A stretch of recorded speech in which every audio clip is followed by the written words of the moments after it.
Okay. 14 or less, you got a great chance tonight. If you start getting up there in the high teens and 20, forget it. The way they cash them in at the other end, it's just too much you left on the table offensively for a great offensive team. It's an absolute key. And also, who is going to make three-point shots for OKC?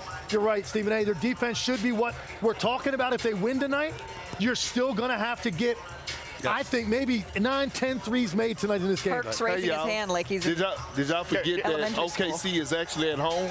No, we're here. No, because the reason I'm bringing it up, role players play better at Wiggins, home. Isaiah. Wiggins, Caruso. But Perk, can I push back a little bit? Hold on, but this is game 7. No, but they've been game 7. We can say the same about the Pacers. Yeah, they're on the road, Bob. All right, fair enough. They made shots at home in game 6. Yeah. I expect Wiggins and Caruso to make shots at home Hey, tonight. Perk, Bob may know what he's talking about. He did lose a game 7. Okay, you know what, Malika? That's right. So did Perk. I didn't play. I didn't play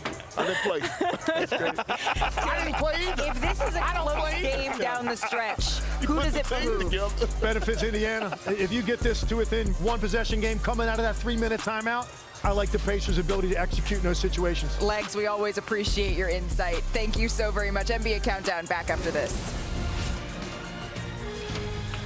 And coming up at the top of the hour, it's Sunday Night Baseball. Trey Turner and the Phillies host the Mets in a battle for the top spot in the NL East. We will be right back with more NBA Finals Game 7.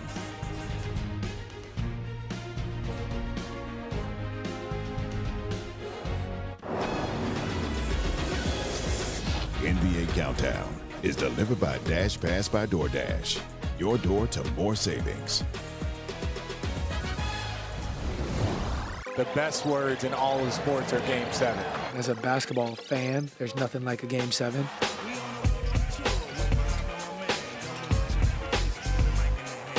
One game for all the marbles. One game for everything you ever dreamed of. This will be a monumental challenge. You lose, you go home. I have a quest to have a mic in my hand. Without that, it's like kryptonite and Superman. Score will be 0-0 when the ball goes up in the air. It's all about that one game. Welcome back to NBA Countdown, presented by DoorDash. It's time now for Pick and Roll, brought to you by ESPN Bet Sportsbook.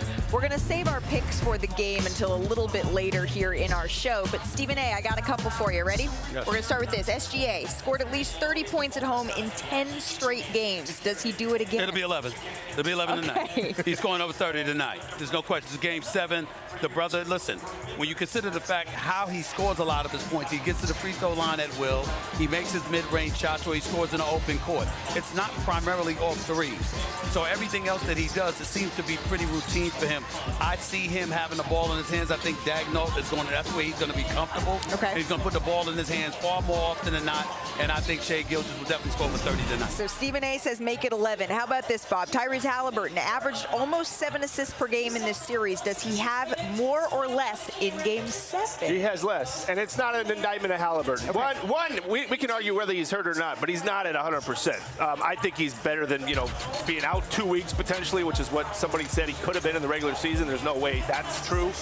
But I think that the reason why I say under Malika, these games, they don't call a lot of fouls. They're extremely physical, and usually they're low scoring. They're usually low-scoring games, these Game 7s. I don't know if that's because of tightness, because of physicality. Yeah. The defensive effort on both sides is going to be at the highest level you can possibly imagine. So there's going to be no easy buckets. I think he can easily get 6. He could maybe get 7, but 8, 9, 10 is going to be tough for Halliburton. All right, Perk, you've been on Chet Holmgren. You've been hot that he needs to step up, particularly in this winner-take-all game. Over under 15 points tonight. That's it? That's it, 15. I'm going with Remember, the over. 13 combined the How last much 2 he games. averaging, Malika? 13 combined the last 2 games. Here's why I'm going with the over. Okay. After game 1, SGA also said he has all the faith in the world with Chet. Nobody had to say a word to him. He knows how to bounce back. He will bounce back. You could tell in his press conference he was frustrated with himself in his play. Again, Chet is still labeled to me in this series a role player. But I believe he will be better at home tonight. Knock down a few threes, Can I say this on national television? Yeah, sure. From a basketball standpoint, I'm not disagreeing with Perk per se, but he's really annoying me today. And I'm going to tell you why Perkins is annoying me. Because this is a man that is a champion. You're talking about a Game 7, and he's talking about a Game 7 like, you know what? Hey, Cat's just going to step up. No, somebody's palms are going to get sweaty.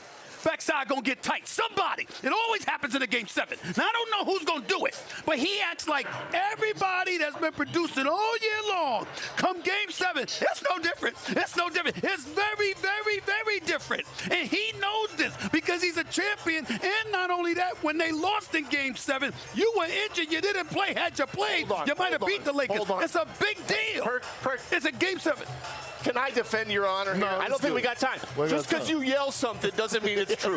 That's what I'm just been saying that. That's what I'm going to say. Malika, he just been saying that. Bob Myers just been saying it's a Game 7. Those are our picks. You can get in on the playoff action at ESPN Bet Sportsbook. I tell you, boy. Right with the over, Chet. New customers can get $100 in bonus bets when you make your first $10 wager. Download the ESPN Bet app and sign up with the promo code PLAYOFFS to get started today. I say it because he's at home.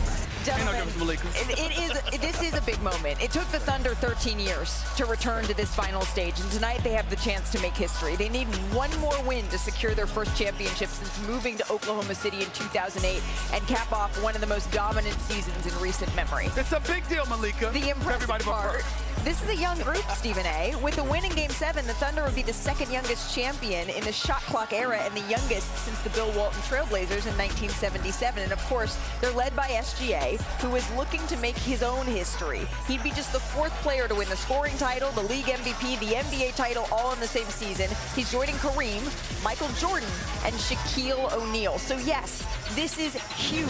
It does not get any bigger than this. He's also scored 659 points this season, the most by any player in a single playoff year since Kawhi Leonard in 2019. But he's got a counterpart. On the Pacers side, Tyrese Halliburton has the most assists in a postseason since Drew Holiday 4 years ago. And now they will look to deliver one more time. Here they are in their own words on this Game 7. Welcome to the NBA's grandest stage, Game 7 of the Finals. NBA Finals. Game 7. When I hear the words Game 7, I think about the peak of our sport, the most exciting moment and game that there is. Artest, that's a three. I'd say this Game 7 means everything to me. Yes! Yes! It means everything. I get one chance to achieve my ultimate goal, ultimate dream I've had since I was a kid. Our Houston Rockets are NBA champions. This is probably the biggest game I'll ever play in my career. Puts it in! LeBron James from downtown! Should be the highest level of basketball I ever played. I always said the best two words in sports, Game 7. Jumper, off the mark, won't go. Rebound, Neesmith. Pacers with a chance to win it. When I have the ball in my hands, I feel like I have control. Final seconds, no fouls to give. Halliburton looking. Halliburton driving. I would say the turning point for this series was the end of Game 1. Pulls up, jump shot. It's good! It's good! With 0.3 of a second remaining. It just set the tone for us that we were here and we were going to put up a fight. Pacers packing a punch here in the third, trying to take that 3-1 lead in these NBA Finals. They had control of the game for the most part. I could sense it. Obviously, going down 1-3 in a series is not ideal if you're trying to win. Gilgeous-Alexander hits a three. Shoot a shot you worked on multiple times. Just that little stop and go. Make a play you're comfortable making. Baseline jumper's good. OKC with their first lead of the second half. Take what the defense gives you, but ultimately be aggressive and be myself. OKC with a thunderbolt here in the fourth, and these NBA Finals are tied at 2 games apiece. You watch Game 7s growing up as a kid and dream to play in those moments. Well, this is a Game 7 in the NBA Finals. This might be once in a lifetime. 2016, I was very excited. Hop step inside, floats it up, misses. Rebound taken by Iguodala. I was a big Bron and Cavs fan. Iguodala to Curry, back to Iguodala, up for the layup. Oh, blocked by James. Just remember the emotional swings of those moments. 1 second it looked like Iguodala was going to score and they were going to go up, and the next second it was a block and a change of momentum and a change of everything. He stutter steps, he launches a three. Hey! Nailed it! You gotta understand that these games are gonna come down to one play. It's going to be an emotional game with so much at stake. I think that's the best part about it, and that's why everybody is so locked in. Cross court, Siakam for the slam! If you would have told me decades ago that I'd have this opportunity, I would be ecstatic. Stop.